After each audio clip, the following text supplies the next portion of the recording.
Namaste dosto, welcome to my channel.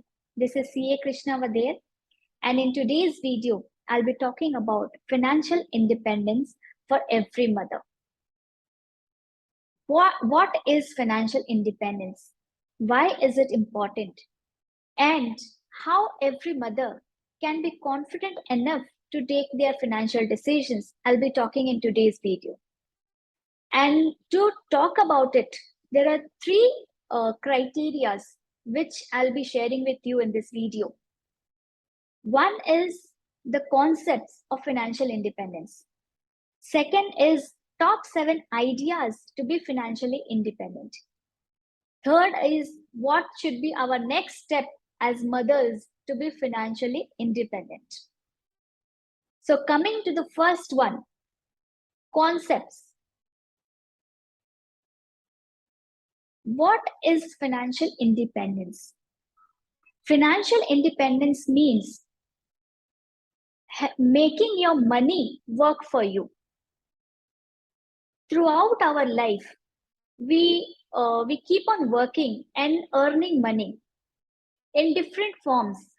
Some mothers may be stay-at-home moms, some mothers may be freelancers, some mothers may be doing their part-time jobs, some mothers may be doing their full-time job, some mothers may be doing their own business.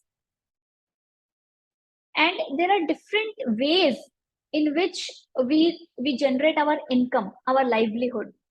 So we keep on working for money, but only when you put your money to work for you, then you will be called that you are financially independent and you are making your money work for you. Second is, there is a huge difference between financial independence and financial freedom. Many a times people get confused. They think that both of them are same. But my dear friends, both of them are not same. As I said, financial independence is a stage where you let your money work for you. That is called you are financially independent because you are letting your money work for you and you're helping to generate passive income. However, you will be said to be financially free only when you generate a passive income at such a stage that it overrides your active income. Means if you are earning 1 lakh rupees per month, then your passive income is helping you generate 2 lakh rupees per month or anything above 1 lakh. Then you will be called that financially free because your passive income is over and above your active income and it is helping you generate higher income than your active income. Now, what is active income and what is passive income? Passive income is an income where your direct involvement is not required. Active income is a place where if you are not involved, you will not get the money, you will not get the income. Like if you are a working professional, if you don't go to office, you will not get salary for that day. So that is called active income. However, if you have made some investments or any other modes of secondary income and you are not required to be present there, still you are generating some income, it is called passive income. Coming to the third one, how is it different for mothers? So recently I was talking to one of the mother who told me that Krishna, I had quit my job 10 years before due to personal reasons.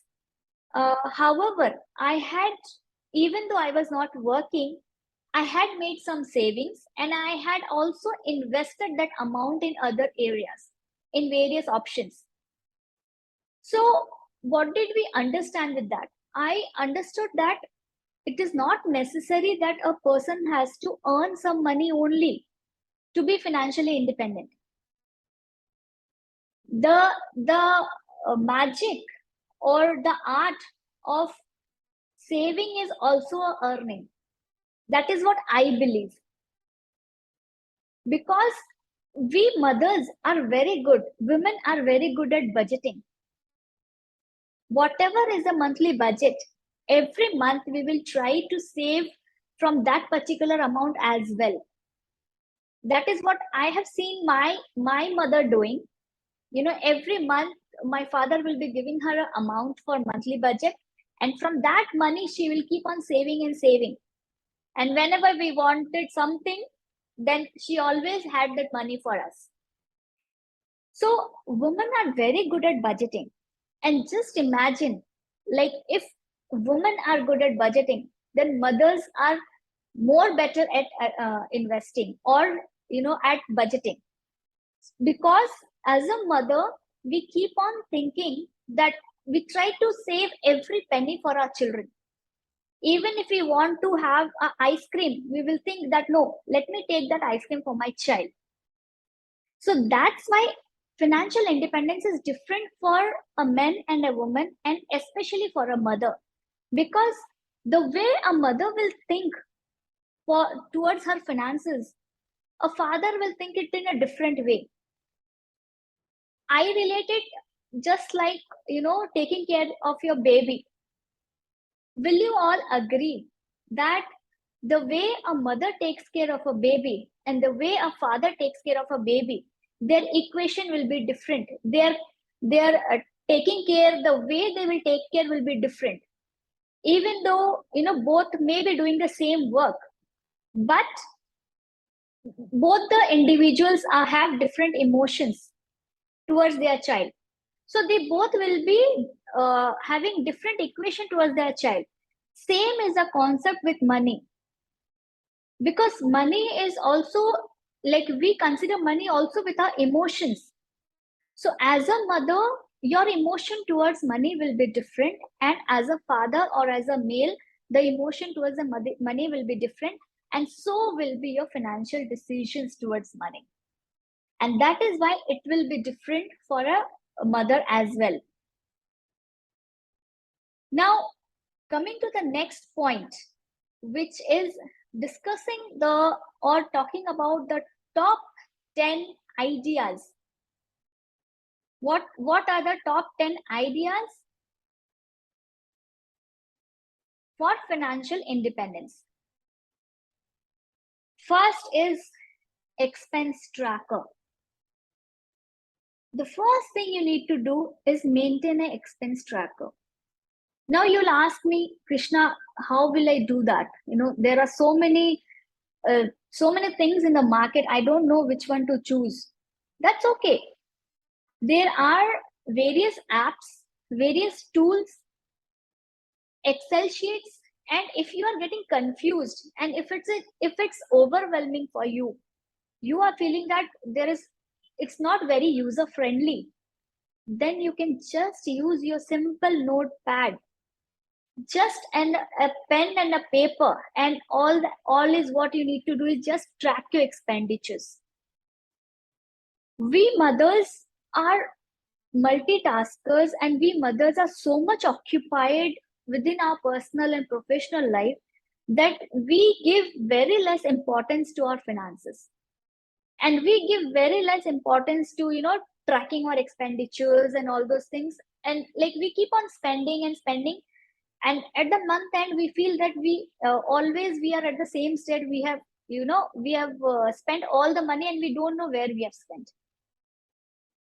So having an expense tracker, there are two benefits. One is you will record all your penny spent on various areas. You will get to know which area you are spending how much. Second is you will form a budget for yourself. You will understand, if you maintain an expense tracker for at least 2 to 3 months, you will understand how much you need to set aside for which area. Shopping, I need to set aside this much. For children's entertainment, I need to set aside this much, or whatever. So only when you start recording your expenditures, you will take the first path towards your financial independence. Second is having a non-negotiable emergency fund. Now, what is a non-negotiable emergency fund? Non-negotiable emergency fund is something which is like, it's a mandatory thing. That means you should have an emergency fund, and that's a compulsion to have a stress-free life ahead, to be prepared for any uncertainties, to be prepared for any unforeseen situations. And you should at least plan for 6 months of your monthly expenditure, setting aside for your emergency fund. If you want to know in detail about this, you can go to my channel. I have a video of non-negotiable emergency fund. You'll get a clarity how can you set up an emergency fund. But that's the first compulsory thing which you need to have. Now coming to the third point, the third idea is you should secure your retirement. Many a times people think that I'm too young, I'm in my 20s, I'm in my 30s, I'm in my 40s, I have so many years to retire, why I have to think for it now? So my dear friends, your retirement is after a long period, but you need to take care of your retirement from now onwards to have a secure, safe, and financially independent life after your retirement. I am sure none of you want to be dependent on your children after your retirement. And if you do not want to be dependent on your children for finances or other expenditures which we might need after retirement, then you need to take care of your retirement right now. And how can you do that? There are various ways, there are various retirement plans which you can take up. NPS is something which you should definitely have because it helps you to generate a huge retirement corpus. You can visit on Google, you will get the details of it, or I also have a video on NPS on my channel. You can visit that also. Having an NPS account along with giving you retirement corpus, it also gives you tax benefit on a yearly basis. So you get two benefits with having a retirement corpus. So just to give you a revision of till now what we discussed what is the importance of financial independence, how is it different from financial freedom, and how is it different for mothers. Now having an expense tracker is a mandatory thing, having an emergency fund is a mandatory thing, securing your retirement is your duty. Now going to the fourth one is go debt free. Now what does that mean? As soon as possible, repay your debts as early as possible. Now you'll ask me, Krishna, we have a fixed income. Every month I get this much amount, and these are my expenditures. How do I plan to repay my debts? I don't save anything. I don't have extra money. I agree. But tell me one thing, that in the whole year, there are times when you get some additional money. Maybe you sold off any property, maybe you sold off some shares, maybe your FD got matured, maybe you got performance bonus, maybe you got some gifts or in the form of cash or any other areas, or or you sold off some of your mutual funds. So there are various areas when sometimes we don't realize, but we get some money. So what happens? Suddenly when we get money, we start planning for our expenditures. अरे अचानक से इतना पैसा आ गया.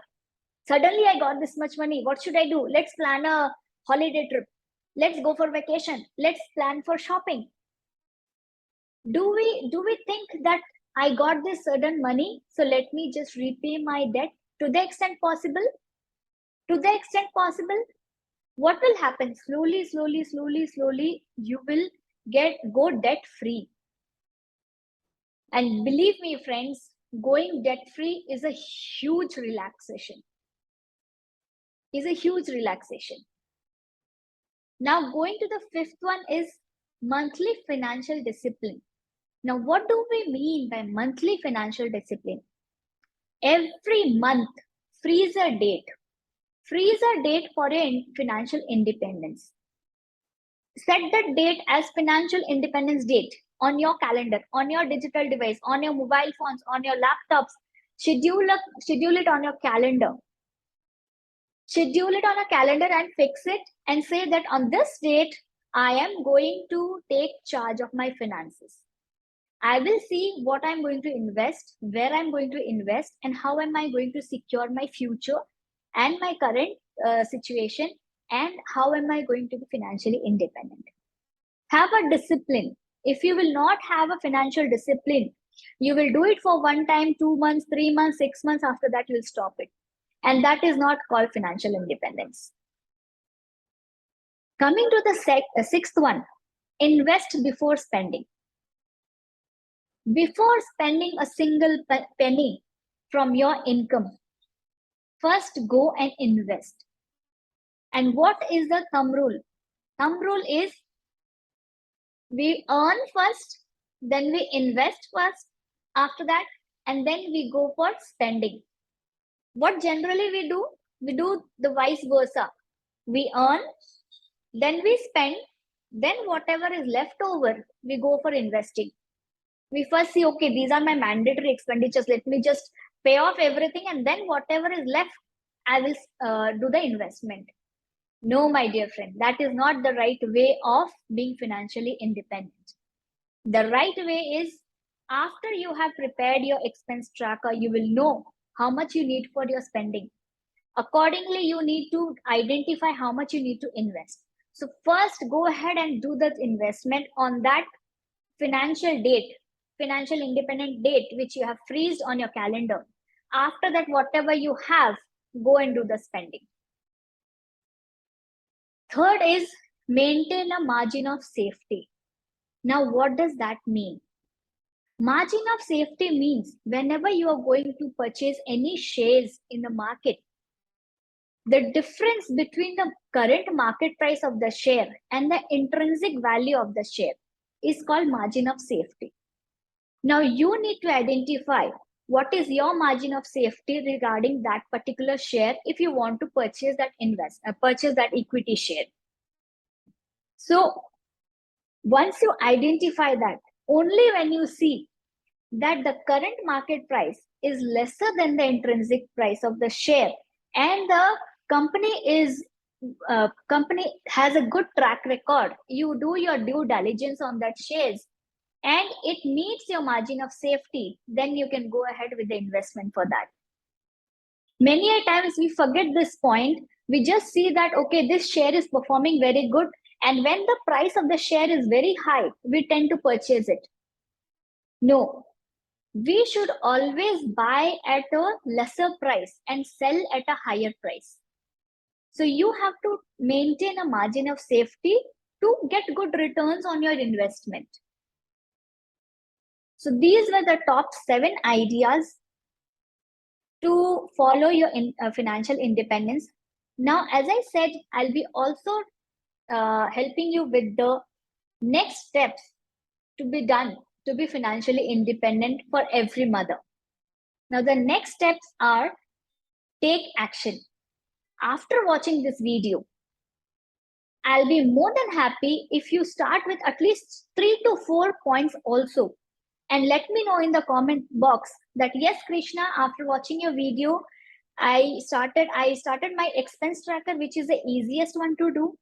And then you can go with any of the options you want to choose as per your pace, but start with it today so that you can reach a financial independence very fast. And for taking that action, what is the commitment you should do to yourself? How much time it takes to watch a movie on Netflix, or the new movie have come out, so I'm sure you must have gone and watched that movie also, like it's Ranveer Kapoor's movie. So how many of you spend at least 3 hours in a month watching a movie or Netflix series? I think majority of us, right? 3 hours minimum a month I'm talking about, not a day or a week. So can you give me a commitment, or can I get a commitment from you all that you all will spend at least 2 hours every month for your financial independence. Not more than that. 2 hours also, if you spend in a month, it is more than enough in a disciplined manner. So that's the action you need to do. Now, what you will do in that 2 hours? In that 2 hours, you will analyze the decisions which you have made in the prior month. You will analyze the current month financial situation. You will analyze for the next month what action steps you are going to do. And you will review your portfolio. So if you do it diligently, friends, it's not far off that you all will come and tell me that, Krishna, I am a financial independent mother now, and I am very confident about my finances, and now I give suggestions on financial decisions to my spouse or my son or my family members. So I hope to see you all be financially independent soon. And do let me know in the comment box what were your key takeaways from today's video. And if you have any suggestions, do drop me in the comment and I'll try to accommodate it in my future videos. And do not forget to like, subscribe, and share the videos so that more and more people can be benefited. Let this video reach more and more mothers and bring the confidence and a smile on them to be financially independent. Thank you so much, guys, for watching the video. Have a great day. Namaste.